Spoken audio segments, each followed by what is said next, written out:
చూసి నేను ఏడుస్తున్నా, ఏం చేసినారా, ఏమైతుందిరా, ఎందుకురా ఈ పిల్లల పరిస్థితి అని ఆలోచన చేసి ఆ రోజే పిల్లల మీద పండుకున్న భార్య పిల్లల మీద ప్రమాణం చేసినా అయితే అడక తినాలి, లేకపోతే హైలైట్ బతకాలి, ఈ బతకాలి, ఈ రోజు నుంచి డిసైడ్ అయ్యాను.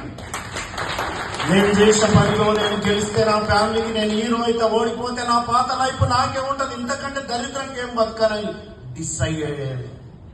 ఈరోజు 34 నెలలైతుంది వ్యాపారాన్ని ప్రారంభించి. నిన్నటి వరకు నేను తీసుకున్న ఇన్కమ్ 4,48,94,000 రూపాయలు అక్షరాలు సంపాదించడం జరిగింది. నేను తీసుకోవడం గ్రేట్ కాదు, నాతో పాటు జర్నీ చేస్తున్న, నాతో పాటు కలిసి పనిచేస్తున్న నా టీం సభ్యులందరూ తీసుకున్న ఇన్కమ్ నిన్నటి వరకు 97 కోట్ల రూపాయలు తీసుకోవడం జరిగింది సార్.